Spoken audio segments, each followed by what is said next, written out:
Bismillahirrahmanirrahim. This lecture for BS Zoology.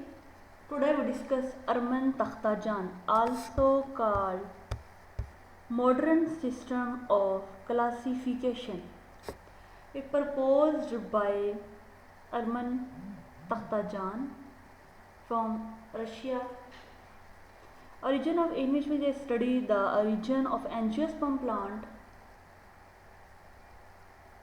Main vectors of evolution in flowering plant. Takhtajan used different criteria, number of criteria for the evaluating the relative degree of advancement in flowering plant. कि flowering plant को study करने के लिए उसने different जो है वो criteria use किया और उसने एक कंप्लीट प्लांट के डिफरेंट जो करैक्टर्स थे उनके बारे में जो है वो स्टडी की। अब इसमें फर्स्टली जो है उसने क्या किया कि ग्रोथ हैबिटेट के बारे में स्टडी किया कि study of angiosperm and their evolution with small relative weakly branched woody form के प्लांट को स्टडी किया। उसने देखा कि सिंपल प्लांट थे, स्मॉलेस्ट प्लांट थे, उसकी वुडी ब्रांचेस थी, उसको स्टडी किया और उसके प्रिमिटिव जो प्लांट थे एंजियोस्पर्म थे उनको भी स्टडी किया। ठीक है, उसमें उन्होंने ये बताया कि कुछ प्लांट जो है वो हर्बिशियस हैं और कुछ जो हैं वो वुडी प्लांट होते हैं। ठीक, उसके बाद जो है वो इसने प्लांट्स का जो दूसरा कैरेक्टर था वो लीव्स को स्टडी किया और इसने बताया कि लीव्स जो है इनमें पाल्मेट वीनेशन है और ये इवॉल्व हुई है पिन्नेट वीनेशन से। अब पैरेलल वीनेशन जो है ये एडवांस है एज कम्पेयर टू रेटिकुलेट वीनेशन। ठीक है, इसमें ये होता है कि एक लीव को अगर हम देखें तो उसके अंदर उनके सेंटर में वेन्स मौजूद होती हैं। अब वो वेन्स बाज़ औक़ात तो ये होती हैं कुछ प्लांट्स में एक दूसरे के बराबर होती हैं, उसे हम पैरेलल कहते हैं, और कुछ में जो है वो इक्वल होने के बाद जो है वो इसके अंदर से सिंपल वेनलेट्स निकल आती हैं, तो उसे हम कहते हैं कि ये रेटिकुलेट वीनेशन है। उसके बाद इन्होंने स्टडी किया स्टोमेटा को कि स्टोमेटा जो है उसके साथ जो है वो सब्सिडरी सेल्स भी होते हैं और जो एडवांस हैं उनके अंदर सब्सिडरी सेल्स की डेफिसिट में होते हैं। नोडल स्ट्रक्चर को स्टडी किया कि यूनिलोकुलर जो नोड्यूल स्ट्रक्चर है वो ट्राई पेंटाकुलर टाइप से होता है।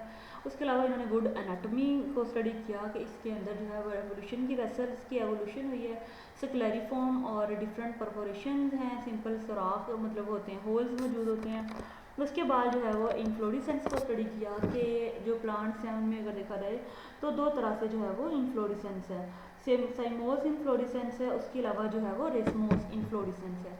तो जो साइमोस इन्फ्लोरेसेंस है उन्होंने कहा कि ज़्यादातर जो है ये कंपाउंड लीव्स के अंदर मौजूद होती हैं और जो फ्लोरल स्ट्रक्चर है वो ये है कि स्पाइरल भी हो सकता है, साइक्लिक अरेंजमेंट भी हो सकती है और उसके अलावा फ्लोरल पार्ट्स की फिक्सेशन भी जो है वो ईजिली हो स्टडी की उसने। नेक्स्ट एंड्रोशियम को स्टडी किया और बताया कि जो स्टेमन्स है एंजियोस्पर्म के वो लीफ लाइक पिन्नेट माइक्रोफिलस हैं और जो है वो माइक्रोस्पोरेंजिया वहाँ पे मौजूद होते हैं। फिर इन्होंने पोलन ग्रेन को स्टडी किया कि जो एवोल्यूशन है डाइकोट पोलन ग्रेन्स की वो मोनोकार्पेट और टू ट्राइकार्पुलेट है। फिर गाइनोशियम को स्टडी किया कि एपोकार्पस जो है लार्ज नंबर ऑफ ओव्यूल हैं जो मोस्ट प्रिमिटिव है। देन सिनकार्पस ओव्यूल को स्टडी किया जो कि इसका ओव्यूल है वो यूनिटेगमिक है, एक पॉइंट से जो है वो इसके साथ ओवरी के साथ जुड़ा होता है। नेक्स्ट इसने पॉलिनेशन को स्टडी किया कि जो एनिमोफिली जो है वो एंटोमोफिली से अराइज करती है। गैमोपेटल्स को किया कि प्लांट्स के अंदर जो लीव वो पेटल्स हैं गैमेटोफाइट को स्टडी किया कि जो एम्ब्रियो है वो प्रिमिटिव मोनोस्कोपिक जो है वो उसमें से इवॉल्व हुए हैं। सीड को स्टडी किया कि डिफरेंट जो एंडोस्पर्म्स हैं उनके अंदर एंड डिफरेंशिएशन होती है, एम्ब्रियो की सीड कोड बनता है, मल्टीपल एंटेगमेंट्स बनते हैं, उसके डिफरेंट करैक्टर्स को स्टडी किया। फिर फ्रूट्स को स्टडी किया कि कुछ सीड जो हैं फॉलिकल होते हैं और उनके जो है वो गैनेशियम मौजूद होते हैं और उसकी सुफिक्स जो है डिवीजन उसमें क्लास ऑप्सीडा होगा, सब क्लास ईडी होगी, सुपर ऑर्डर एन होगा, ऑर्डर जो है एल्स होगा, लास्ट पे फैमिली जो है वो इसकी एसी होगी।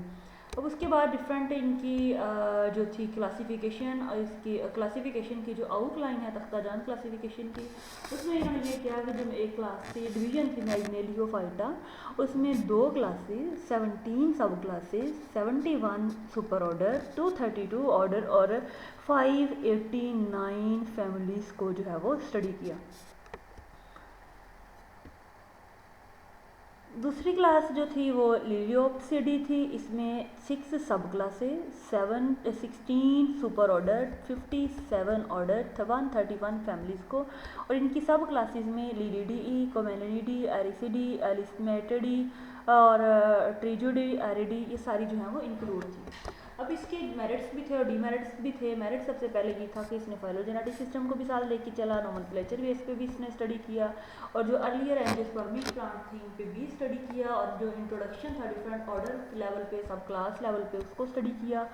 नेक्स्ट इसने ये किया कि प्लांट्स को जो है उनकी फैमिली लेवल तक जो है वो भी स्टडी किया, और डाइकोट्स और मोनोकोट्स के बारे में जो है वो स्टडी किया। जो उसके अलावा जो मैग्नोलियल्स जो है उस और मैग्नोलियोप्सिडा, इन दोनों के एवोल्यूशनरी प्रोग्रेशन को स्टडी किया।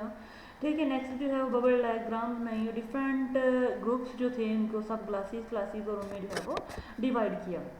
इनके डीमेरिट्स क्या थे कि जो टेक्सा था लेवल इसका, उसमें कुछ इसने फैमिलीज़ को जो है वो स्प्लिट कर दिया।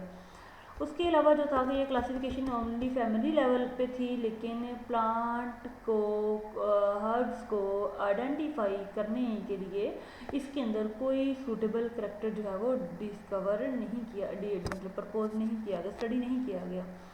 उसके बाद ये कि डिफरेंट टेक्सोनोमिक जो फाइलेटिक प्रिंसिपल से अदर टेक्सोनोमिस्ट के साथ इसकी जो स्टडी थी उसको भी इसने इग्नोर कर दिया। उसके अलावा जो है वो इसमें जो है वो डिफरेंट फैमिली जैसे विंट्रेसी है, कैनाडेसी है, वहाँ पे इसने ये बताया कि 99 to 100% रिलेशनशिप है, और इसकी बेस पे ये जो है वो अलग अलग फैमिलीज़ में इंक्लूड है। Thank you.